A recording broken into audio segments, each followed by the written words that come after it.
All right. Shall we get this mother going? Sure. Okay. You're up, pause.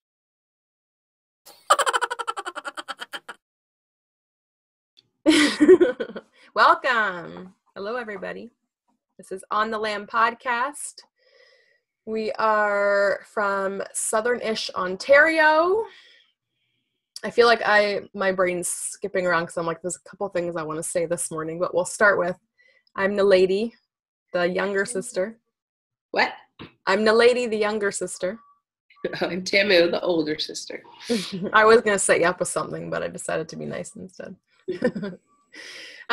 So we have to start with... Again. What's that? I said, and I'm sick again. I know. I was like, do we mention that or not? Well, we're going to have to because I'm probably going to have to blow my nose about 27 times. Yeah. I apologize in advance if you don't want to hear me blow my nose. It's either that or you're going to have to watch snot drip. So you pick which one you prefer, but I'm going to go with blowing my nose. Blow your nose, yes. Yeah. Yeah, it's a bummer. I feel like part of it must be the weather because, I mean, today, like I was just telling Tamu, it went from like being sunny-ish outside to now it's like so gray. You're like, okay, there's like when it's flurrying a little bit, you can tell that there's gonna be more snow coming for us today for sure.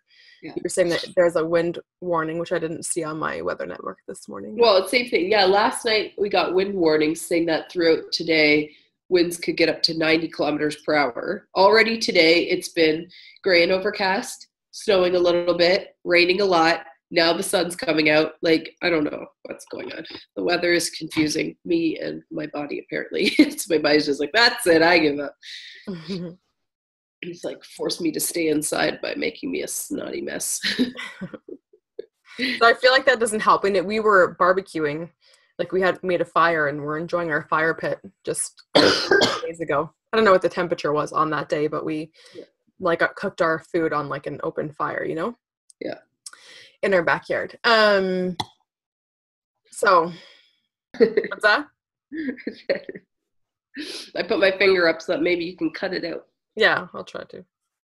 If I think I need to like do a big blow, I'll try to like pause for a second, blow my nose. Otherwise I'll just try to do discreet wipes. So basically this is going to be a very choppy episode. every like few minutes or so, it's going to go to the next scene. Be forewarned. There are worse situations that could happen. Yeah. Take us as we are, or don't take us at all. Yeah, that's basically how it is. Next thing I would like to say is, thank you very much to Jamie from the Stitchin' Sisters for giving us a little shout out on their podcast last week, because it helped share with people that had no idea that we were here to come and see if they wanted to enjoy some of our episodes. So that was really awesome. Thanks so much, Jamie. Yeah.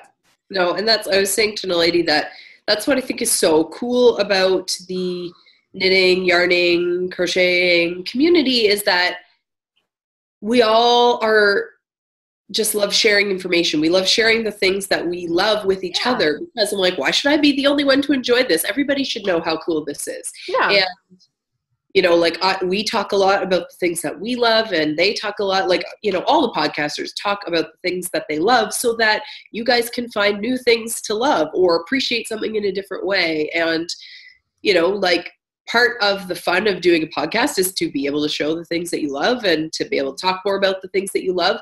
And I think there are just like so many podcasters out there who all have like different things to bring to the table. And, you know, myself as like a consumer of podcasts, I'm always on the prowl for something I haven't seen yet, someone I haven't experienced yet, someone who can teach me something new or show me what's going on in their corner of the world. So it does mean a heck of a lot to see so many subscriptions in such a short period of time. All weekend, I feel like it was like the Easter Bunny just kept bringing us new friends. Yeah. We messaging each other back and forth going, oh, it's at this number now. Oh, it's at this number now. And it's not all about the numbers. We're not just here to amass a large following, but it's just cool to think that there's more people who might, again, see us sharing the things that we love and to be able to share what they love with us. So we'll have some opportunities for you guys to share with us coming up later in this episode. Yeah. It was my Easter treat this weekend. It was my Easter egg hunt all weekend long to like keep going and like it's not about the numbers. It's just like, yeah, it's just fun. It's just a fun experience, I guess. Yeah. And you just take it as it is and enjoy the parts that bring you joy. Yeah. I enjoy the parts that bring me joy. Yeah. So on to regular episode. On to the actual podcast now. What are you wearing? Yeah, we'll start with me because mine is not as exciting. I'm like so intrigued to know what you are wearing. Everyone knows about this. I complained about it a lot last week. I was like, yeah, I shouldn't have worked on it in the podcast because it was at an annoying part of it. But I'm so happy with it. And I haven't worn it since last week. I'm afraid to because I love it so much. This is Rebel Just for Kicks by Gina Jones, using Gina Jones yarn from Flock on the Plain. You don't know the color. What? Talked about it every week for the last 18 weeks, probably. Not really. Now it's officially an FO. It's officially a complete FO. Yes. Oh my gosh, I love it. I'm just going to take it off again. It's huge. I didn't think it would grow this much when I blocked it, but man, did it ever grow. So beautiful. So cozy. I mean, when you said, what? Everybody go and knit it. Yeah. Because it's just so cozy. Yeah. DK weight shawls are my favorite, I think. For the most part. Yeah, it's not too hot. Not too hot, but I feel like I'm actually wearing something because sometimes with like a fingering weight shawl, I'll look down and it's hanging off and I didn't even notice that it moved because it's so light. It's like I almost don't feel it. It's just like part of your clothes, you know? But they work up relatively quick, but without being so fast that you feel unsatisfied. Like it's everything you want. DK weight, everything you want and more. Everything I wanted, yeah. But I think it's good that you said you shouldn't have talked about it on the podcast, which not when I was working on it. You know what I mean? Like every time I looked at it reminded me of my like the frustration I was feeling while I was doing the fringe part. But it's like anything. You know, I won't go in. I was going to digress and talk about something else, but it's like anything that is like, I just want this to like happen already. You know, you just feel that like frustration. And I was like, kept talking about that during the podcast. But no, but I kind of think it was good because one, we all have those moments of like, will you never end? Like, you know, so it's like, I feel like a universal thing about some projects is like, it becomes less about the process and more about the like, I just need to get to the end of this project. Yeah. But also because not everybody has like fringed before. And like some of the things that we talked about like fringe management, we'll say, is like good tips for people who might want to try fringing. Yeah. So a project like that, especially with the dip dyed fringe, that you really want to be like a showy part of the project, like maybe it would be a good idea to start at the tip next time. Because if you're going to have a naked part, have the naked part at the top. I did. Like bald spots in the middle. I did start at the tip. But then how'd you end up with bald spots in the middle? That does make sense. Because when I went back to do the, I had taken out a lot of yarn, a lot of the fringe to rework it. Then when I did like the non-dip dyed yarn, I knew I wanted all the non-dip dyed yarn to be up here. Yeah. So I had the tip done, but when I went to rework it, you started from the top. Right. And then worked the gradient down. I see. Yes. That makes sense? Sort of. Whatever. That's what you did. I think, like I said, when I do mine, I think I will keep working from the tip up. And so it stays balanced, because if I'm going to leave a spot, like I would be okay with leaving those tails with no fringe and tucking them under the fringe that's coming like from the side. You know what I mean? Anyways, it's just a good like lesson in fringe management, because there are, I'm sure, lots of different ways to approach fringing a piece and trying to make sure that you have enough and all that good stuff. So Hold on one second, pause. Fill it up again. So I am wearing, I have to go double check the name again because, so it's called the Tunisian Triangle Shawl. It also has a German name because the designer is German, but I don't speak German, so I'm not even going to try it. So, no, do it. Try. Do it. Sewn Berg. I don't know. It's an O with 2 dots over it. I don't even know how you pronounce it. Yeah. How do you pronounce that?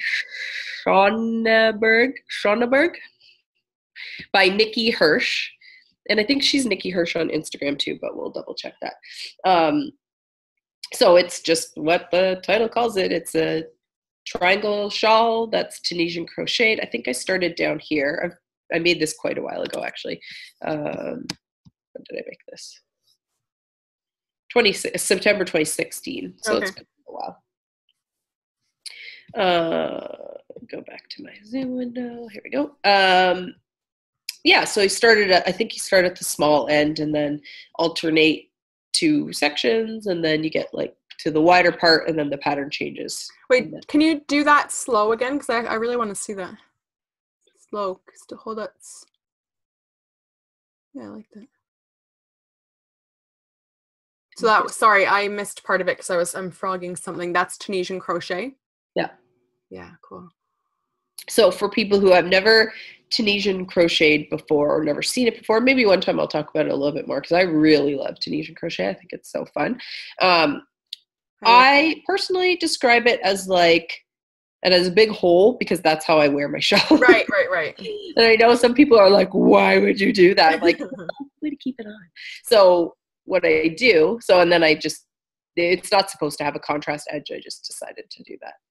So what I do is I have this spot where there's this big hole, and I take the little skinny tail, pull it through the hole as far as it'll go, and then I put the long tail forward, the short tail back, and it stays on little bandana style. I still say it's yours, and you do what you want to do with it. I know, but it's like, I get that, like, if for some reason I was ever gonna, I don't know what, lay it flat for people to look at, it's like kind of ruined, but. Give me a scenario where that might happen. I don't know. I'm just saying. Just saying. Anyways, so, the yarn that I used is Lang Yarns, the Jaw Wool Magic line in the 6-ply. The color's just called Blue Gray number 34. And I flippin' love this yarn so much. I have quite a bit of it kind of stashed away for something. Because I bought it at Shall We Knit, which is one of our local-ish yarn stores. It's in Waterloo, Ontario. And they had a bunch of it in like a bin all on clearance. I think it was like, say, $30-ish regular, and I think it was on sale for like 20 or 17 or something like that. So I bought one on a whim that was like all these neon-y colors, and then I started playing with it, and I was like, oh, I really like that. And this might have been one of the first single plies I ever used, because it does have like a single ply, sort of, it might be hard to see. It's kind of a single ply construction and quite a bit of halo, even though I'm pretty sure it's just wool. Where's the info? Yeah, it's wool and nylon. It says sport weight, so sport weight or 6-ply. But yeah, it has quite a bit of halo and almost reads like it has maybe a mohair content or something like that.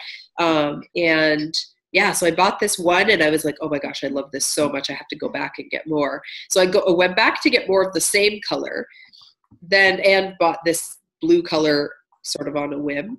And then they had like 2 more that were like a brown one and like weird greens that I'm like, well, if I put them together, it would make like a so ugly it's cute kind of something. So I was like, I'll just buy it all. Like, it's all on sale. Did you use that? The brown? I haven't used it. It's just in my stash. Waiting.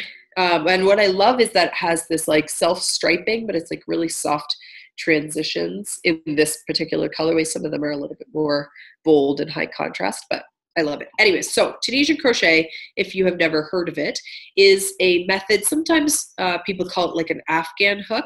You use a really long crochet hook, or similar to like circular knitting needles, you use a regular size crochet hook that screws onto a long cord to hold all your stitches. So I think of it as like a marriage or the love child of knitting and crochet. So just like crochet, you use the hook to pull up new loops through the fabric, but similar to knitting, you have a lot of live stitches on your needle or on your sort of cord at once. So you kind of like open up all your stitches and then you close all your stitches. So the cool thing is you're never really turning your work. You're always working on the right side because you open and then you do like a closing row where you come back along the same piece. And there are some stitches that you can do with Tunisian crochet that look like knit, but it creates a more dense fabric. So for like kids' hats and stuff like that, I love it. Like I've made hats for my boys where they're about double, like almost double the thickness of a regular knit hat. They're more textured on the inside, but they look knit on the outside. So, you know, it's almost like maybe the fabric you'd get with double knitting where it's like, feels kind of like 2 layered, even though it's not like 2 layers with space in between. Anyways, it's just a fun way to play. Like, so it's going to be more of a yarn eater than crochet, than just like standard crochet. I would say it probably eats a similar, I don't know, I'd have to actually like do a square to compare, but I would say it probably eats around the same amount as crochet, but because each row would add height as opposed to brioche is like double thickness. Yeah, you're maybe like similar to brioche in that you're working each row twice. It's just like you're doing like an opening row and a closing row instead of like the front side and the back side. But it doesn't add like, you know, when you go this way and then you go the other way, it's not adding like row. It's not stacking. It's more like overlapping. Each pass isn't, you're only adding height once. So like you open up your stitches, you're adding height, then you're closing all the stitches. But similar to crochet, how much height you add depends on which stitches you're working. Yes. What kind of stitch pattern, right? So like single crochet is the same height as like a lot of the regular Tunisian stitches, but there are like Tunisian stitches that are double height, similar to like a double crochet or something like that. Yeah, I don't know. I would have to do like an actual comparison to see which uses more yarn or if it's the same, but maybe someday I'll do that. Anyways, I just like personally find it fun and enjoyable to try different yarn crafts. Like it's a, you know, another way to use my hands, another way to think about project. The fabric looks different.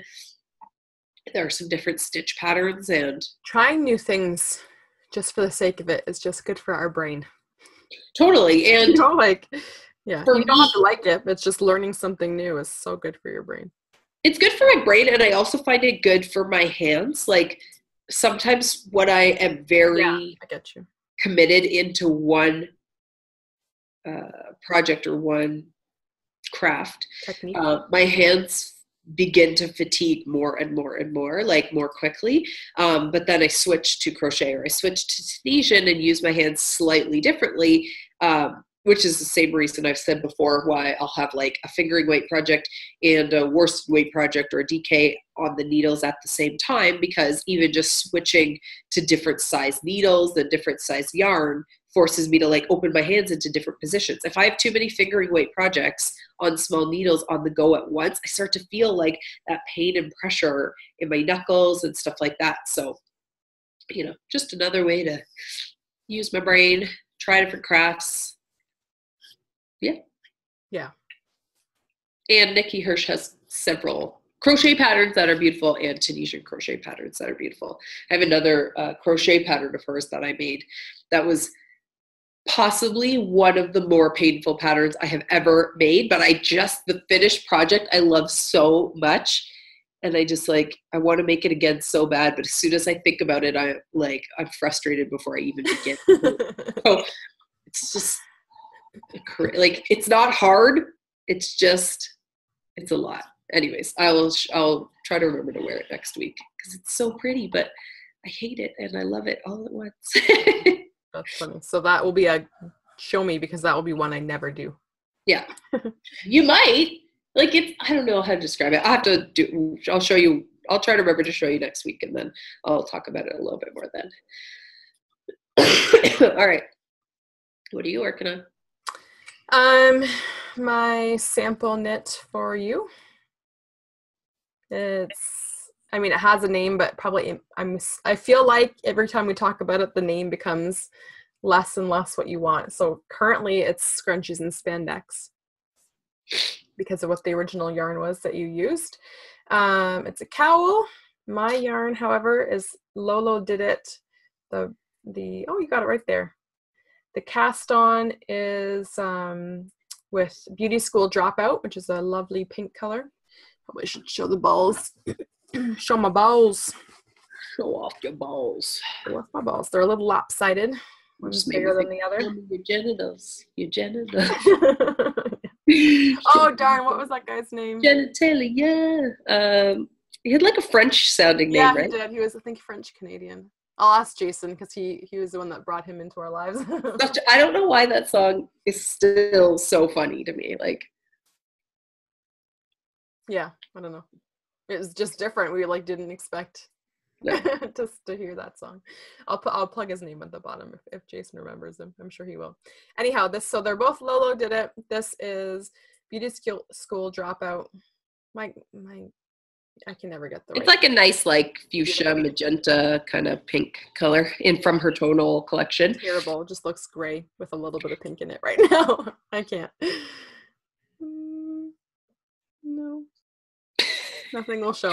Sneak it in from this side. Sneak it in from this side. This time. This is a Pretty Young Thing. And it is very pretty. Ada loves the, oh my gosh, she's like in love with this. She's like, you want to make this for me? I was like, I don't think I can. Sorry. It's Auntie's yarn. So yeah, I don't really have that much more to say about it. We can't really talk about it much because the pattern is pending. It's coming out. I can, however, show you that mine is done except for weaving it ends. Yeah. Because I had one last little feature, correction, whatever, finishing bit that I needed to do before I like officially, what? Did you do it? Yeah. Cool. So one thing about this pattern is that I don't mind, whatever. I can share it. It's done enough. I don't think you'd be able to replicate how you got the You can't guess how I made this mistake. It's not even a mistake. It was I know. It's always like problems. It's not really a problem, but it was like it was a problem initially. You didn't need to solve it. Yeah, it's true. Sneeze break. It did start off as a problem. Yeah. Because as I was I knew what I wanted to do, but as I was trying to do it, I was having this trouble of like really crazy big ladders on this side. Like it really looked like I had dropped at least a stitch, if not two. And so, I'm working along and I made like probably not half the cowl, but maybe like a good decent amount of inches of work where I was trying all these different techniques, different increases, whatever, to try and figure out how am I going to eliminate that ladder. And I was like short of picking it up as a real stitch because it wasn't a drop stitch, but it looked like a really bad one.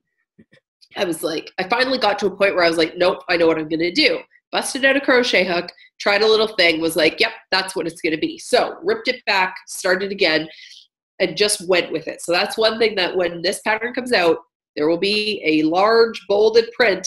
The ladder is supposed to be there. We'll fix it at the end. Don't freak out because it does. Like it freaks us out as knitters. When you see a big ladder, unless you know it's a pattern with drop stitches, when you see that ladder, it kind of makes you like, oh no, I did something wrong. You didn't do anything wrong. Now it's part of the design. And it was already supposed to be a scrunchy cowl. There's way more rows in the front way more rows in the front than there are in the back, as you can tell. So what I did was at the very end, and the only reason it took me this long to actually do it is because I was waiting for the buttons. Can you see it? Oh, it looks like, it's a heart. It's a sparkly heart. Yeah, okay. At first I thought it was supposed to be lips. I couldn't tell. It could be.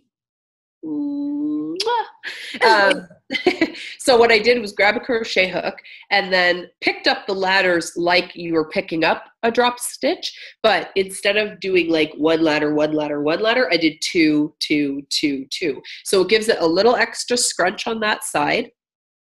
It looks like a little bit of like a Brady design feature. I almost went 3, but when I tried it with 3, I felt like it really shrunk it up. So it's totally up to you now. Like you could pick it up as one drop stitch and blend it in with the back. You could do 2, you could do 3, you could do 5. Like you could make it as scrunchy as you want on that side. I don't think it's hugely scrunchy on that side. Like when I'm actually wearing it, it's not like, you know, like this, but the more you pick up, the more bunchy it will be there. And then I just added that little button to hook the last one, the pickup around. And I didn't want to, I almost scrunched it right to the cast on edge, but I didn't want the cast on edge to end up pulling down there. So I left the cast on and maybe 1 or 2 ladders and then attached the button to kind of close the sides together. So there's no like hole behind the button, and then just looped that around. And but you could do, instead of a button, you could probably like sew it in. Oh, totally. You don't have to do a button. I just personally wanted to add the button. I might try my sample without, only so that people can see that there are different options, you know? I like the button idea though, because I think that's sweet. I just think it's really cute. Little. Yeah, it is really thing. Anyways, yeah, we could finish yours without the button, although I do have more heart buttons. Yeah, you could always attach yours after, but I'm just thinking so people can see. You don't have to just do it one way. Anyway, so I gotta weave in the ends and take pictures and stuff, but yeah. Yeah. Hey, Mo.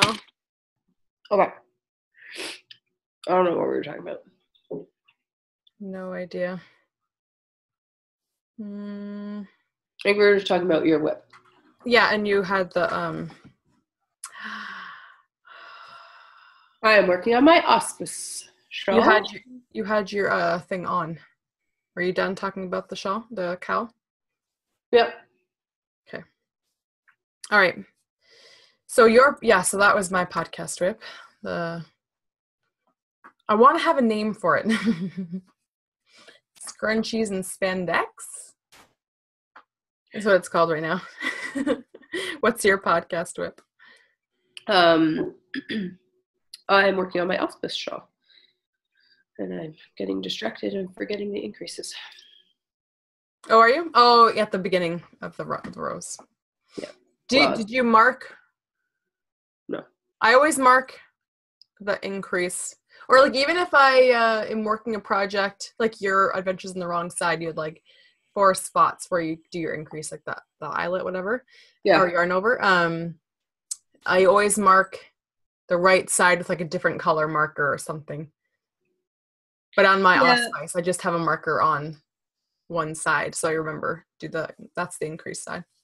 Sometimes I do. I found because of the way the cast on is on this one, I can tell by looking at the tail, which is my other little hack is like sometimes when I don't feel like grabbing a progress keeper or something to mark the right side, I just like, depending on what kind of cast on you use, note where the tail is when you're on the right side when you're at the beginning. So I now know that if the tail's on the right, I'm on the right side. Yeah. Right. It was just that sometimes I find if I have to do increases at the beginning of the row, I will always remember it's the increases at the end of the row. So like my the other design that I'm working on more actively right now, I have no stitch marker at the beginning, but I have a stitch marker marking where I want the increase at the end of the row, because it's like I get in a groove of knitting and then I just knit to the end, and then after I'm like, oh wait a minute, I think I forgot the increase, and that's what's happening on this one.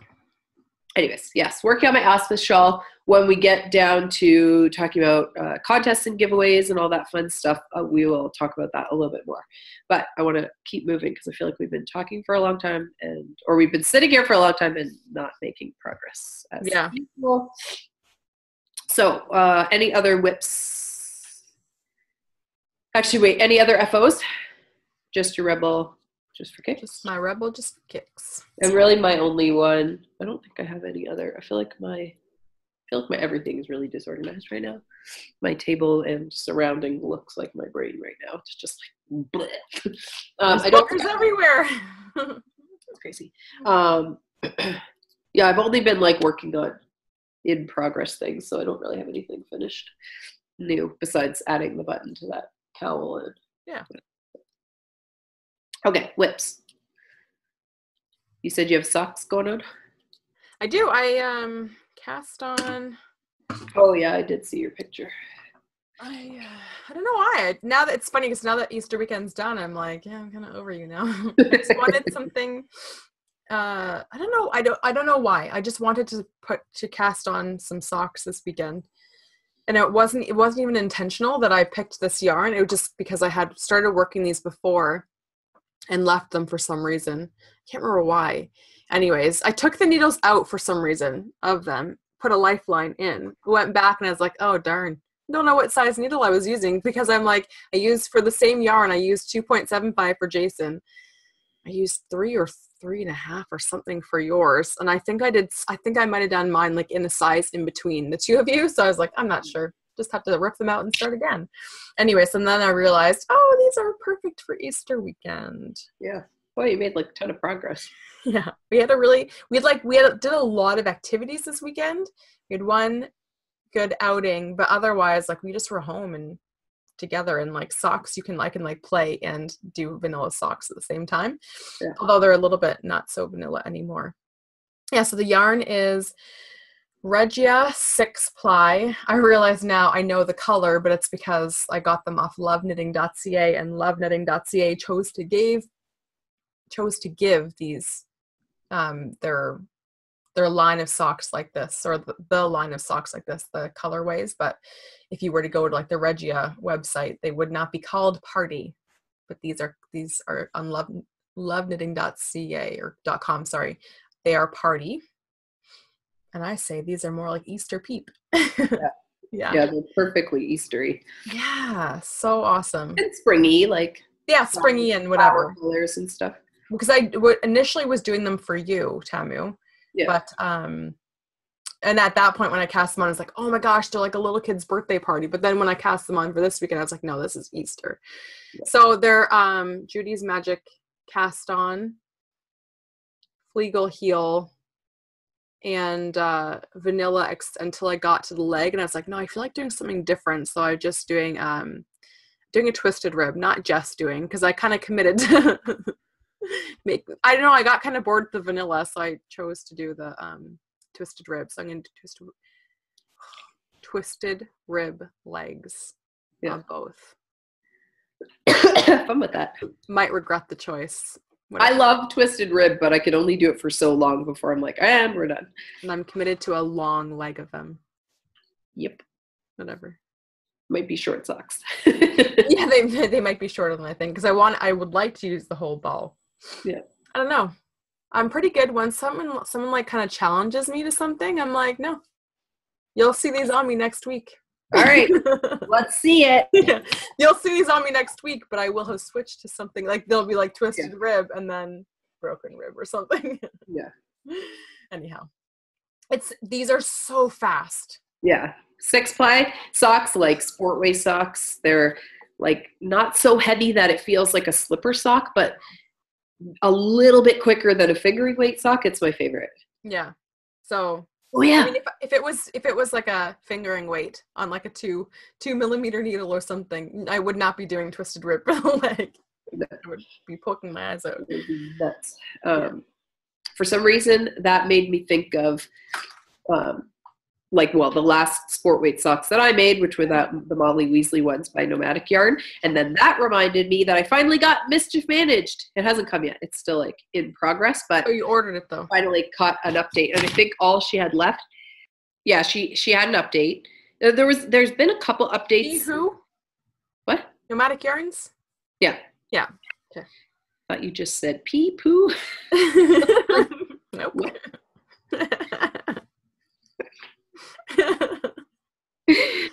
Oh god. Yeah, Nomadic Yarns. She's had a couple updates, and it's like either I keep missing Mischief Managed or something. But I just was having trouble catching it. And I think this update, I ended up getting the fingering weight because it was the last one. Like it was like pre-orders, like dye to order. So she only puts like a limited number available of each colorway, so she doesn't end up having like so many orders. Yeah. She can't do them all, right? And I think I'm double checking. Oh no, I did get sport. I couldn't remember. I wanted sport for sure because again, so much faster, so comfy, la la la. I wanted sport, but for some reason I thought all that was left was fingering. And it was funny because I put it in my cart and then started to go look in her shop for something else and was like, oh no, that's the last one. I better check out or I'm going to lose it. I was like, what am I thinking? So I was like, finally got it. And I was like, yes, high five to me. I know it's going to be a while before it arrives, but I don't care. I'm excited. I might even on that one see if I can find something to do like contrast toe and heel or something like that, just so I can get the sock part a little bit longer. Yeah. Not that I don't like the length of my other ones, but I was hoping in my head I pictured them taller, even though whatever. So what oh, the Molly Weasleys. The Molly Weasley ones, yeah. I mean they're a nice height, but I just like no, it did not. No, I just used what was there. What was I going to say? Okay, one of my whips. Well, I already showed you where I'm at with my auspice shawl. And, oh, I got permission from Annie from BohoChic to show you where I'm at with my sweater. Oh, I forgot about the sweater. Yeah. I'm up to here. So the first, I need to do at least 21 inches. One side is longer, like it's like a, what do you call it? Like a split hem, drop hem. I don't know. So the back will be longer than the front. So what I think I'm going to do, because it's a lot of rows of just, you know, this stitch pattern.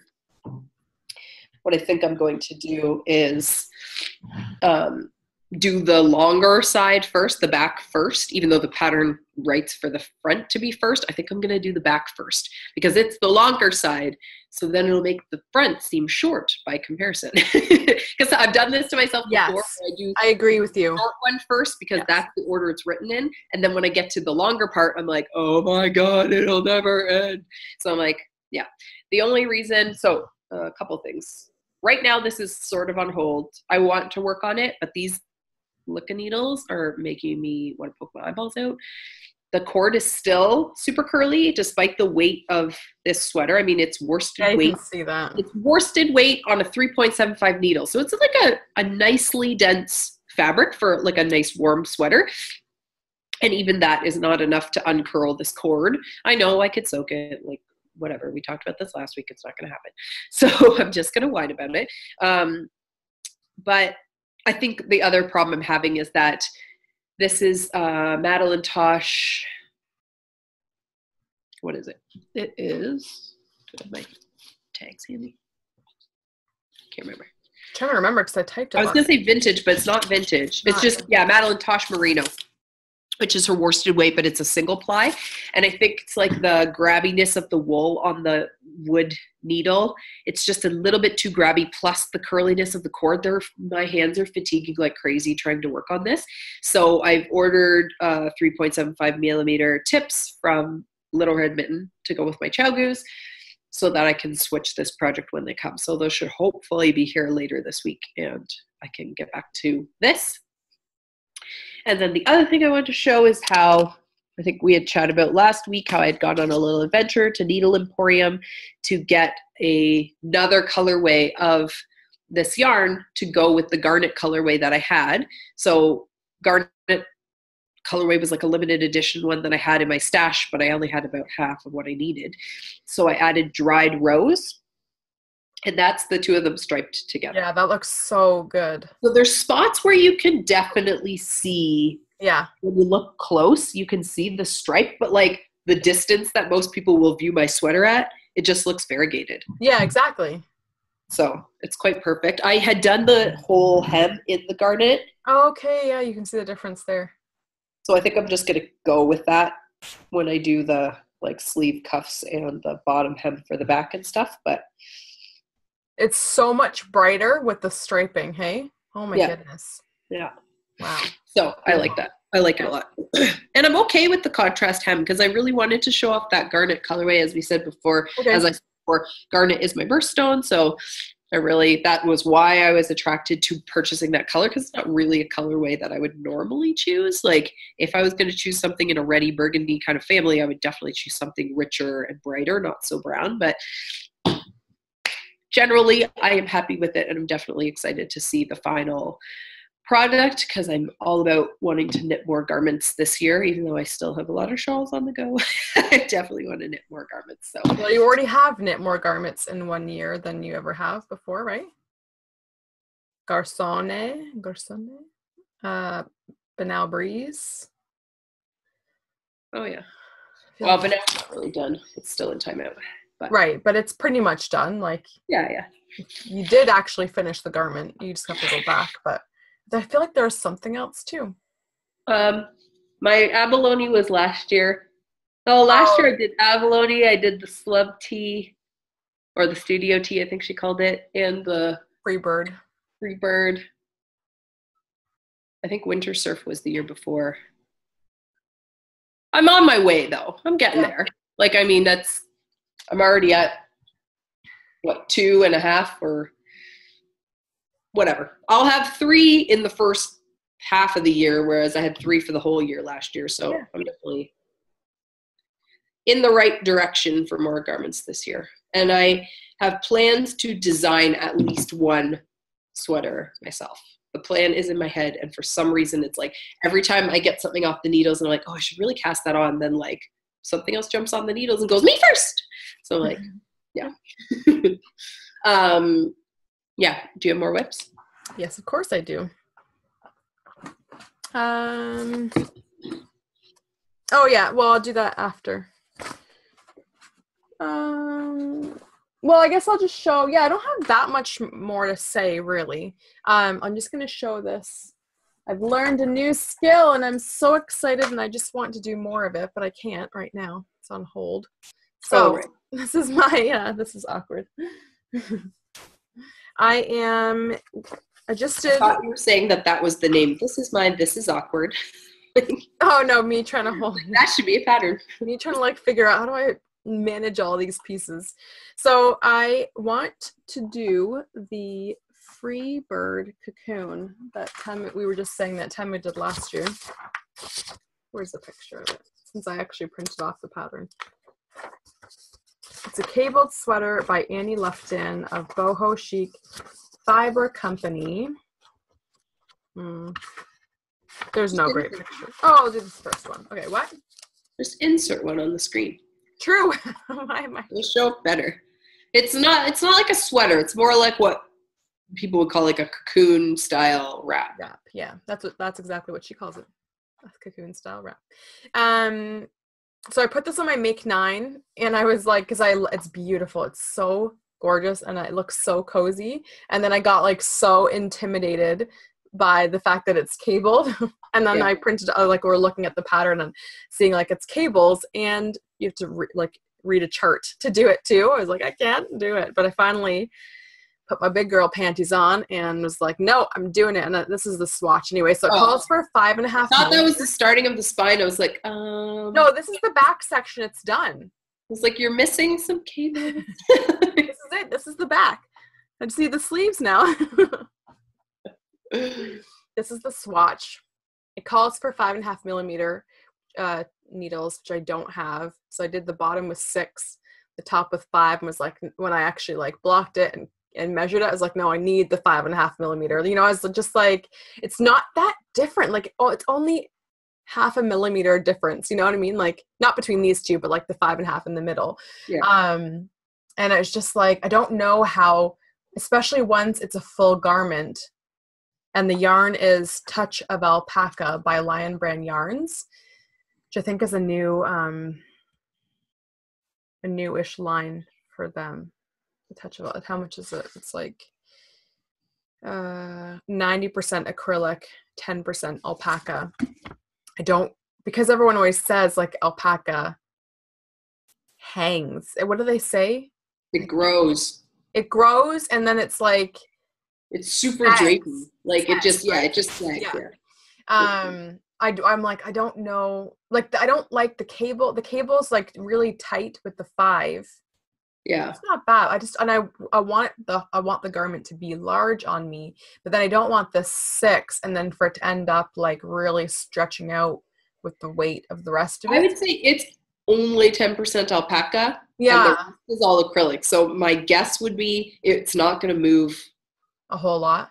like hardly at all. Well, that's what I noticed with the swatch. I forgot that it was acrylic. I keep thinking it's wool and alpaca. Yeah. I wet it.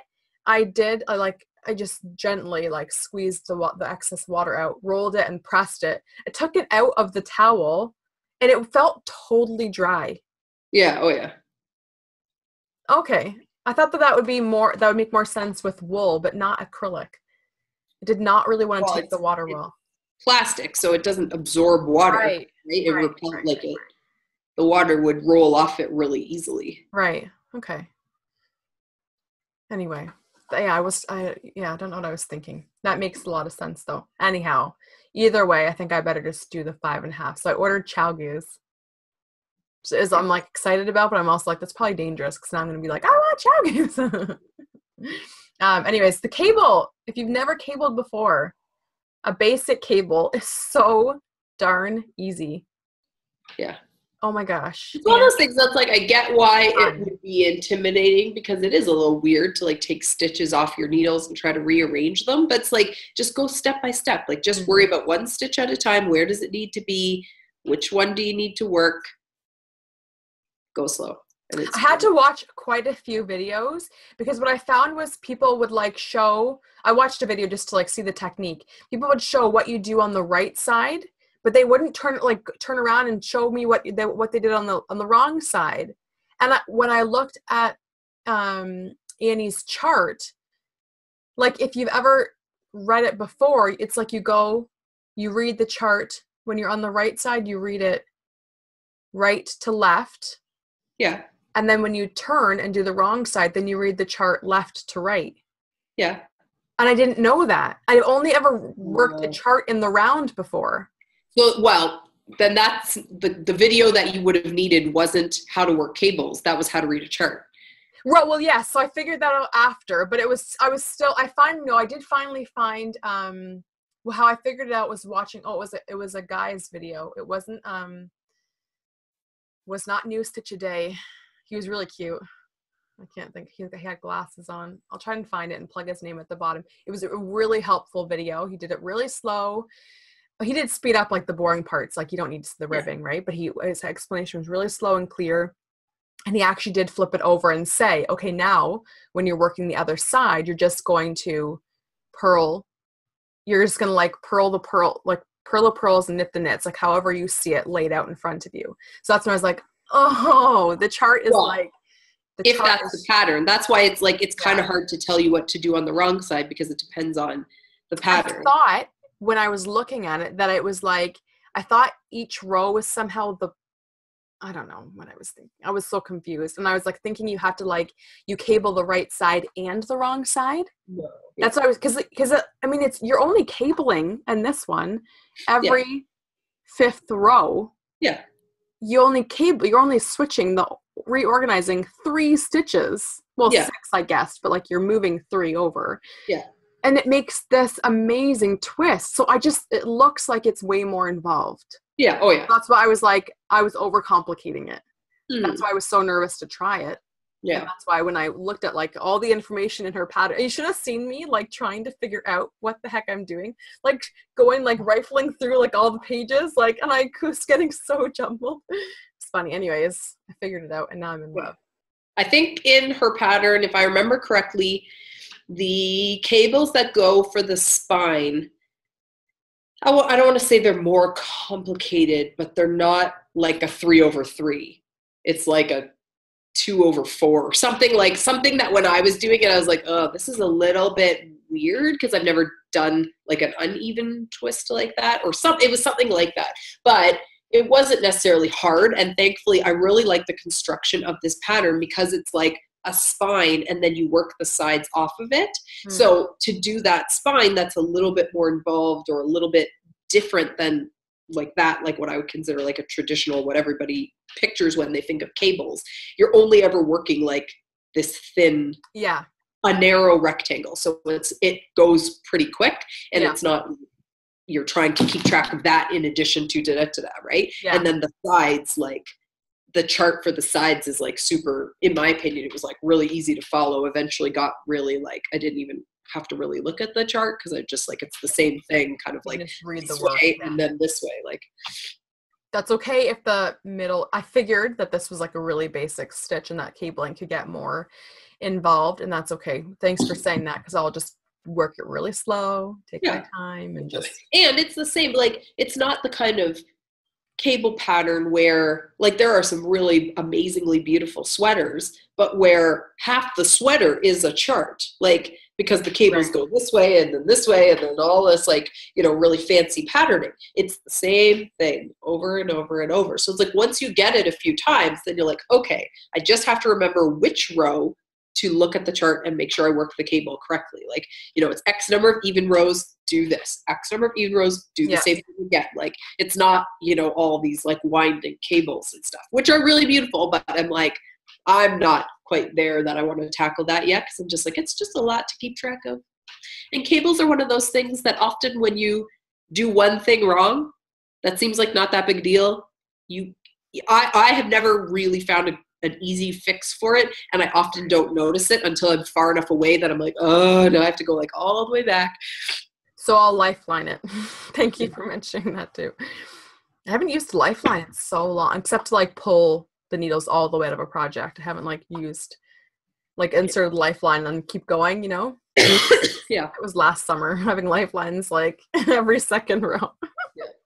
As there's whatever that project, it was Adventures on the Wrong Side. The wrong side. Then I was like, I feel like you're spending more time trying to put in lifelines than you are actually knitting the project. You know what? And I was like, I'm fine with it. Yeah. Because You do what you gotta do.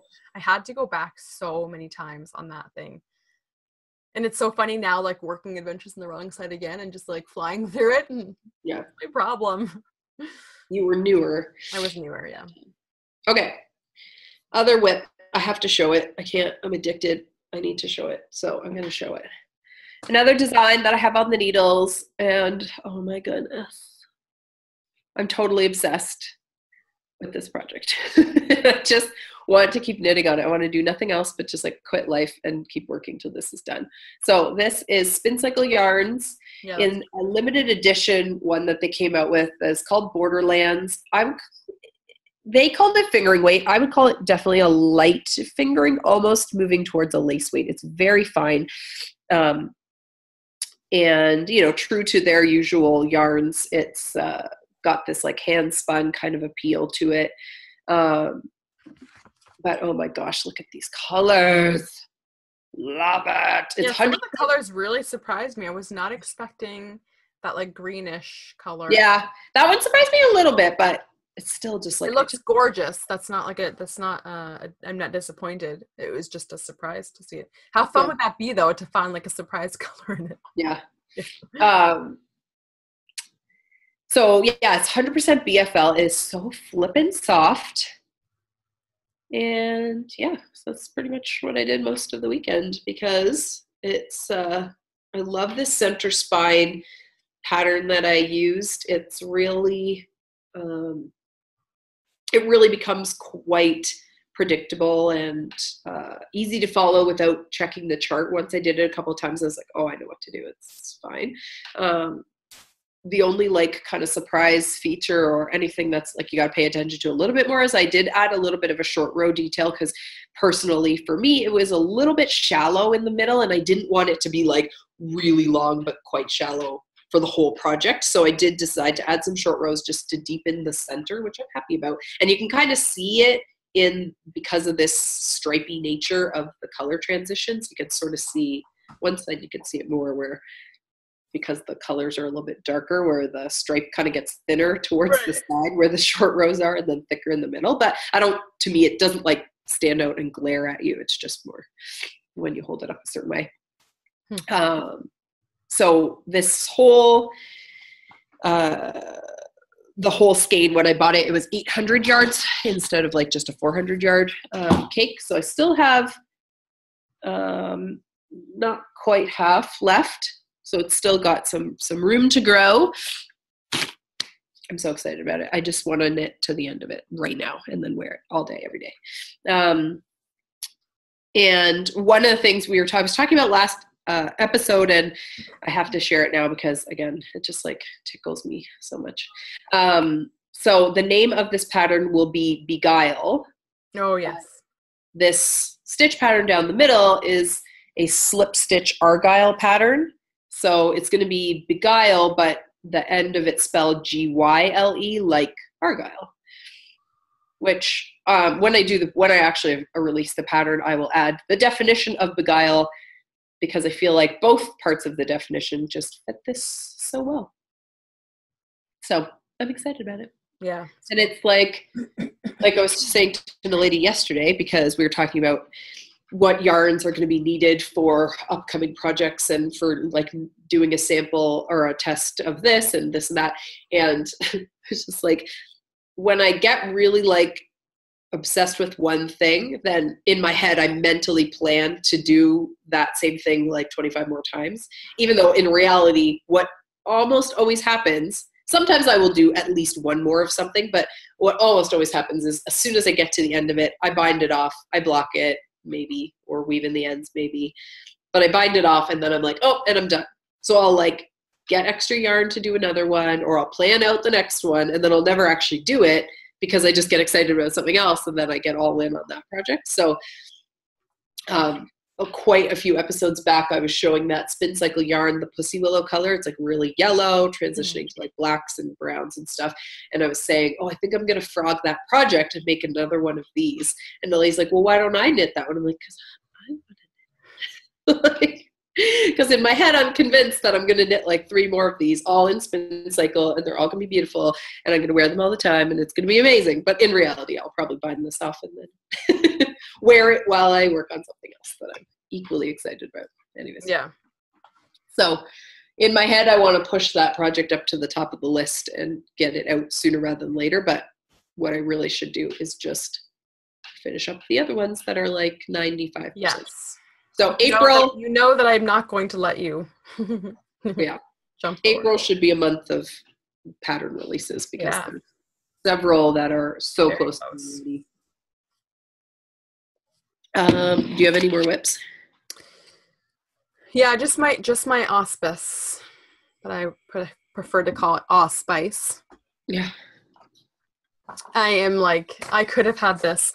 Part of why I did the swatch for Annie's, the free bird, was because I needed something to distract me away from auspice. This would have been bound off. Same as I think that's part of why the socks. I cast on the socks this past weekend as well. Yeah.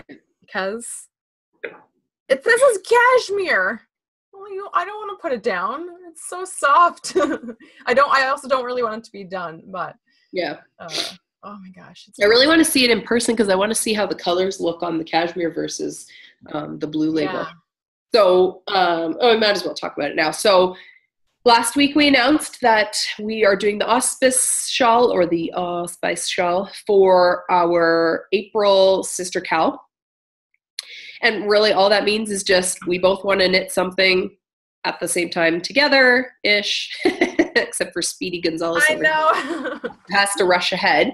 So when we get something that we both really want to make, we turn it into a sister Cal. We're just knitting or making or whatever it is together, and we're inviting you guys to participate if you would like. So the hashtag for it for Instagram is OTL Sister Cal, and we'll just use that for all of our sister Cals because it's easier.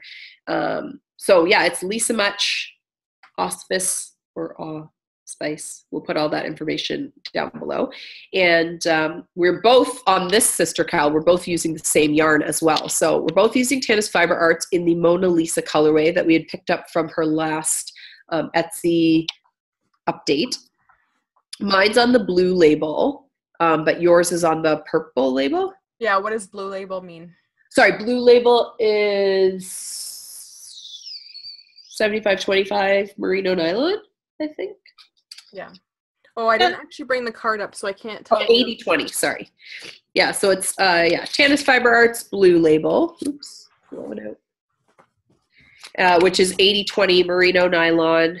It's 115 grams, so 420 yards.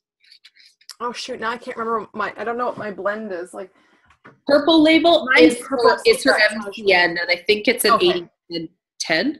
Yeah. Like 80 merino, 10 nylon, 10 cashmere. Right, okay. You could see the details on her. Like if you go to her website, she has a whole section of yarn bases. So definitely purple label, whatever that means. And it is a merino nylon cashmere. I'm so in love with this.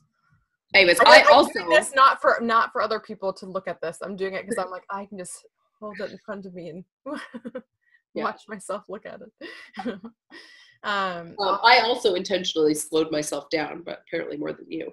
I didn't. Because I was like, I could see how this is going to knit up pretty quick. And so I was like, well, the fast knit.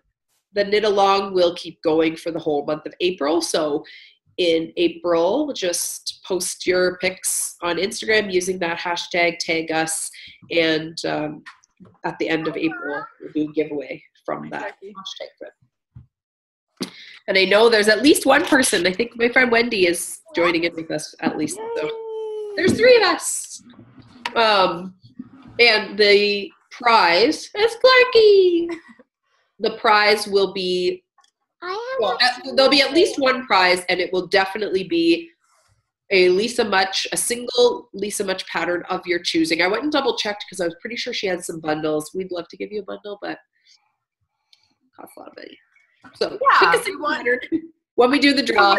I think people understand that we want to share something. We want to have some fun, but we don't want to we don't earn income from doing this. This is just about having fun. Buy yarn or buy patterns for you. Yeah, right. I think we all understand that conundrum. Yeah. Anyway, so it'll be a single Lisa Much pattern of your choosing. We'll gift it to you on Ravelry, so you'll have it forever. That will be at least one prize. If we have a few other giveaways planned, so depending on how production goes on prizes for those, we may have some extra prizes.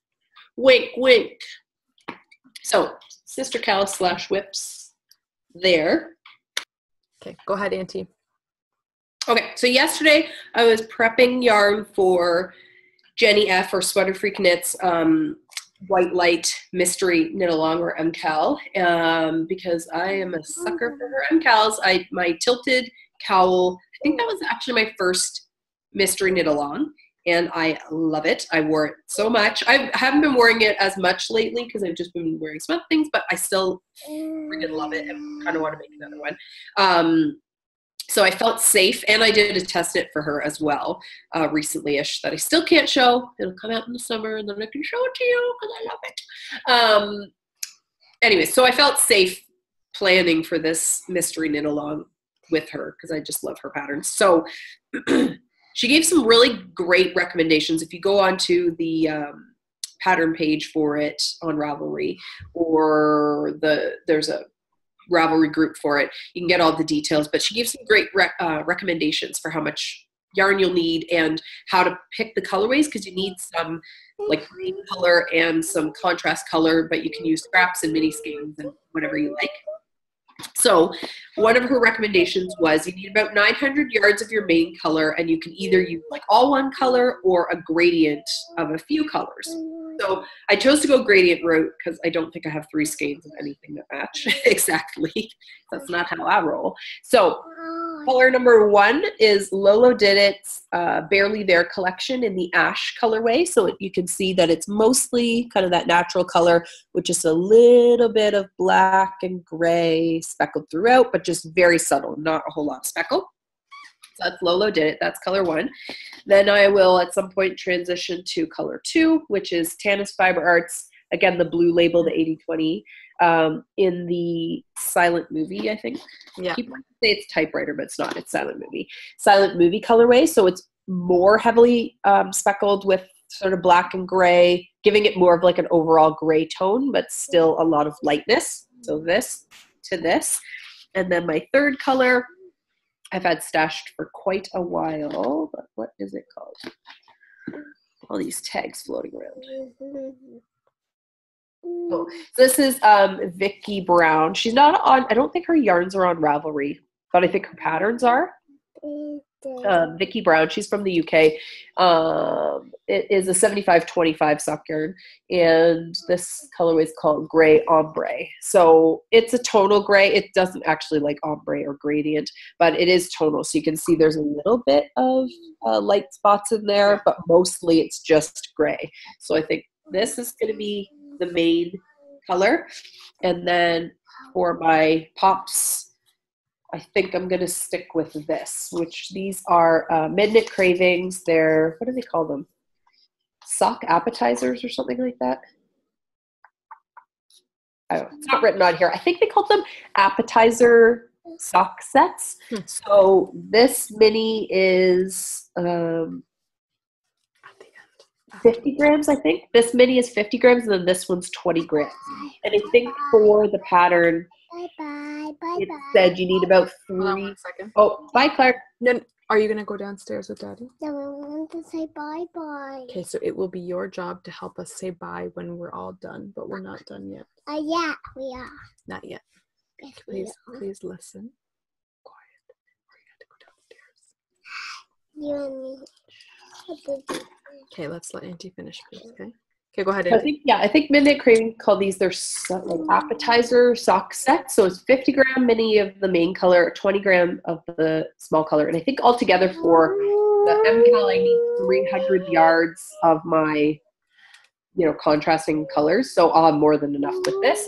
So this one is their Whirlwind colorway. I don't know if you can see it, but it's kind of like a light minty green kind of seafoam color with speckles of like an olive color and pink and purple and teal in there. So Whirlwind was their special colorway that they dyed for their shop anniversary. So I love that. And then this mini is called Beach Glass, like a medium dark teal.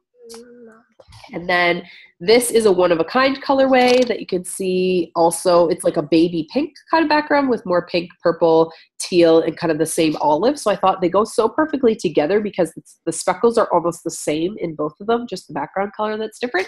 Mm-hmm. And then this mini is called Raisin, like food raisin, the bar. Raisin the bar. So these minis with this gray stack. I think it's going to be so pretty. Perfect for spring. I have no idea what the shape's going to be. I think she gave a couple it's not going to be this, it's not going to be that. So I don't think it's going to be triangle. My guess is rectangular, but I don't know. I know what it starts with. I did the first clue, came out on Monday. The only reason I haven't cast on, partially because I can't put down my purple shawl, but partially because apparently everything I want to knit right now requires 3.75 needles. And if I have 3.75 tips, I have no idea where they are right now. I cannot seem to put my hands on them. Do I have them? No. No. Well, you gave me you have those, what are they? Knitter's Pride ones. What size is that? And they might be either 3.25 or 3.75. Either way, no, it's 3. What I was looking for is my Chowgu 3.75 tips. So either I don't have any, and I've forgotten that I don't have any, because the set that I bought was a used set from somebody, and they were missing one needle, and I kept thinking it was the 4 that was missing, but it might be a 3.75. Anyways, so I ordered 3.75 tips and fixed circulars because I need like a short cord for something else. So as soon as those come in, then I can cast some stuff on. Well, I could keep working on my sweater, and then I might use the Lickas to get this started, but we'll see how that goes. Anyways. Yeah, so White Light MCAL, check it out. It's going to be a good time. I can't wait. What I may do once I cast it's going to be gigantic with all that yarn. Well, you need 900 yards of your main color, and these are all 400 plus. Oh, so okay. I'm not going to use all of this. And I think you need 300 yards of your contrast colors, and one of these sets is 270 yards. So it's I'm not going to use all of this, but it'll still be pretty good size. That would drive me nuts to have so many small leftovers. I don't mind. I have a bucket where I keep all those leftovers, and then when other projects come up where you just need a contrast edge or it kind of just, these, whatever's left of this will be probably not really a usable nugget. or it'll like, you know, it'll be like one stripe in something, but what's left of this will still be like a usable amount for like toes of socks or something like that. What's left of the other ones should, if I can do yarn management well and have like approximately equal amounts left of each, it'll still be like a good usable chunk. Like it'll be, I don't know what, 4, 8, 12. It should be like, I don't know. I want to say what the math works out, but I think it's wrong. I should have 100 yards left of each color, I think, if I do the yarn management evenly, like if I use an even amount of each, which 100 yards is still quite a bit. So. Yeah, that's a pair of socks. 100 yards? Never mind, I was thinking grams. 100 grams. But it's still like a good amount. And I have lots of other like leftovers that are decent enough size that basically like, yeah, 100 yards is like almost a mini skein, I think, or it is a mini skein. Anyways, it's enough. The only other thing I want to show you before we just finish up with the giveaway stuff is yarn mail. I had lots of mail came yesterday. No, it's not all yarn. That's the other thing. I wouldn't have done so much of my auspice had, for one, I had the 5.5 millimeter needles here, and also if that ball of yarn had come to my house instead of your house. Yeah, I would have. I kind of think I need to send them an email. So I ordered yarn from Little Red Mitten for NalediS to finish sample knitting the leg warmers for me. Leg warmers, I said. Yeah. And on their website, like my account is under my address, my billing is under my address, but I added NalediS address as the shipping address. And the only thing I can think is that somehow, because like PayPal would also put my shipping address as mine, that something got squirrely in the merging of that information, because I didn't notice it at first, but down the road when I was like, why has this still not come to Collingwood? And it's like, it started going towards Collingwood, then got rerouted back towards me. Like it went, because like Little Red Mittens in St. Thomas, it went to London, which is like probably the closest like main postal outlet, which is kind of like away from me-ish. Then it went to Mississauga, which would be past me going going towards NalediS. Then it came back to Kitchener, which is like close to me, and then it came to me, which I'm like, no wonder it came late. And the address was confusing. Well, I finally noticed that it was like my house address, but then it said in Collingwood instead of in Cambridge, but then my postal code. So they're probably looking at it going, where is this supposed to go? What the heck is this place? Yeah.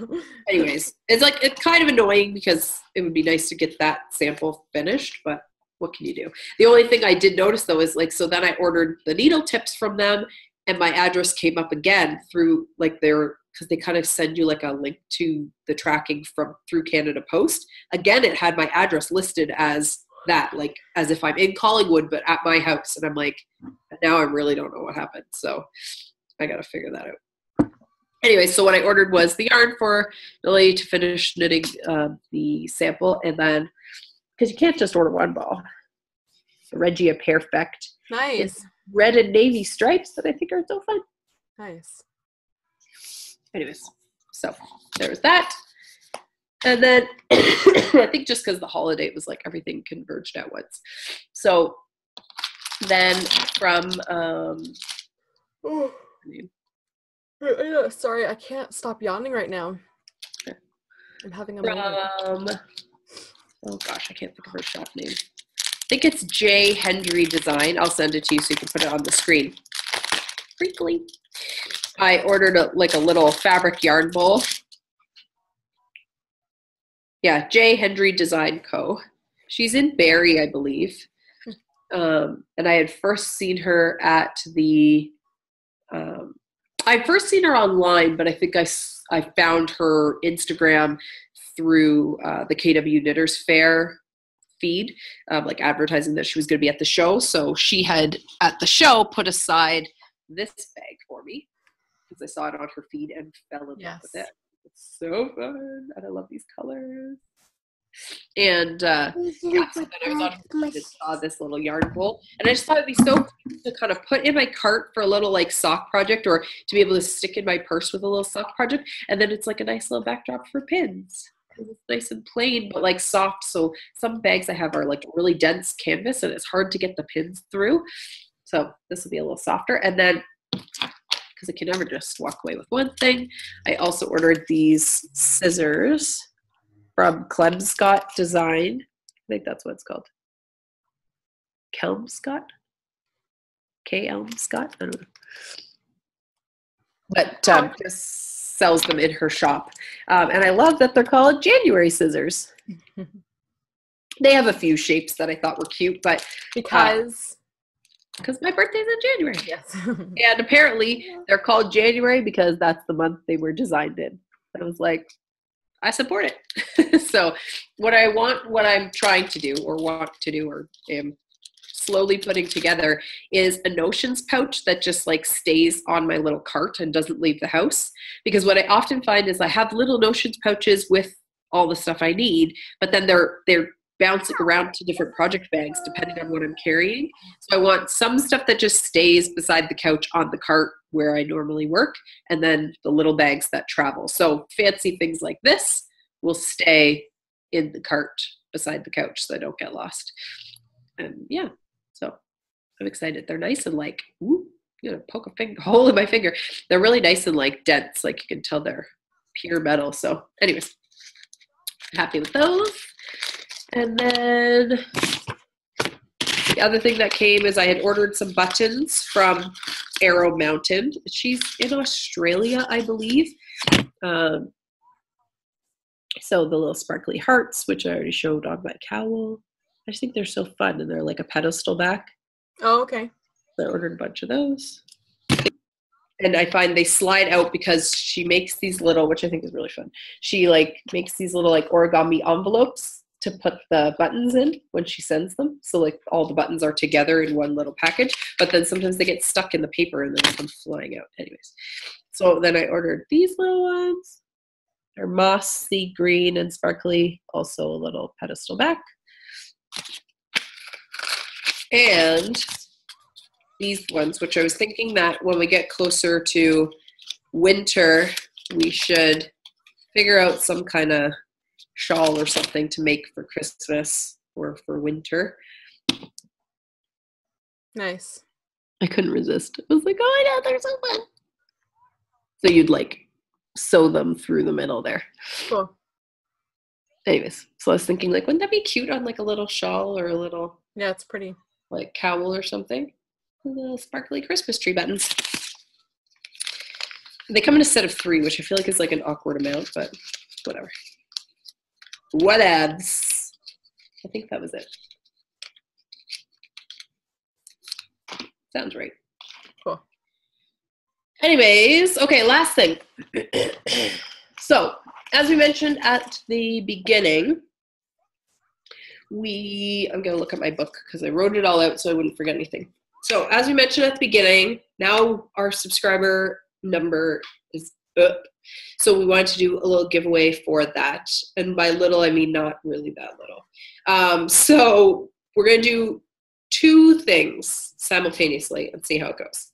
So for our 100+ subscriber giveaway, we will have 1 grand prize that's going to be some yarn from Monsoon Calamity, which I think I've picked out. I'm going to do this fun variegated. So it's like 4 strands of different colors. I have no idea. I don't even think this colorway has a name. I think it was like a one of a kind. So there's like purple, a red, this like green, and a blue. And I just think it's really fun. You could knit it up into whatever you want or crochet it up into whatever you want. So some of Cindy's yarn, one of my patterns that I've used Cindy's yarn for, and so I've used it for the keyed up shawl, which we've shown you before, and the stitch with grit, which hasn't come out yet. So what I may do is a code so that you can pick which one you want once the stitch with grit comes out. If you don't crochet, totally fine. We could figure out a way for you to gift the code to someone else or keep it until you learn how to crochet. And obviously the yarn can be used for whatever you want. So for the grand prize giveaway, by the time this video goes up, there will be an image posted on my Instagram that you can repost with a dedicated hashtag so that we can pick a grand prize winner from that. So enter it if you like, share it around for others who may want to enter it. Easy peasy.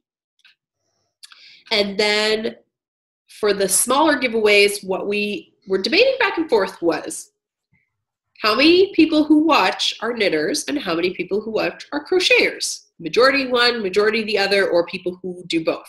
So for smaller prizes, which would be some little goodies that are on the Lamb branded, type down below, give us a comment down below. Do you knit? Do you crochet? Do you do some other yarn craft and you just enjoy watching podcasts that are mostly knitting and crochet? What is your favorite yarn craft? Post down below. If you can't choose, if knitting, well, yeah, it'd be nice to know. Do you do like what is your?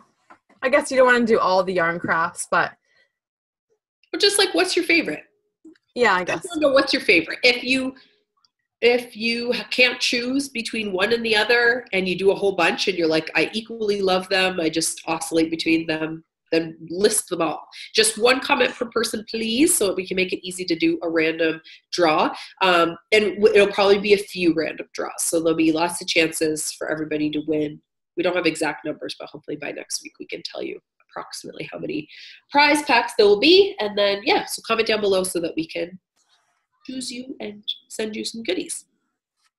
And then for everybody to enjoy who watches the podcast, I'm going to do a coupon code for 50% off one pattern in my Ravelry shop.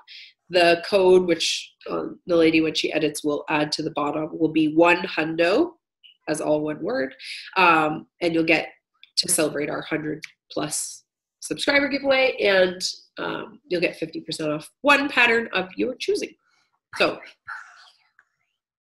yay! Clark just jumped. I'm celebratory right now because my sinuses are so, I have a lot of sinus pressure. But just know that all weekend and internally, I'm excited. We are super excited. I'll put like, I don't know, fireworks or something. This is what's happening inside of Tamu right now. She just can't express it. You have to make the animal noise. Yeah, make animal noises. If that makes no sense to you, you got to watch the back episodes to find that inside joke. I feel like that'll be like a running joke that peppers in every once in a while. But if you don't watch the back episodes, it won't make any sense. And you'll just think we're weird. More than we probably already are weird. Yeah. You'll understand what the weird is, yeah. What brand of weird this is. Yeah. Oh, yeah. I almost forgot. Oh, where is it? Hold on. Something else I almost forgot to show you.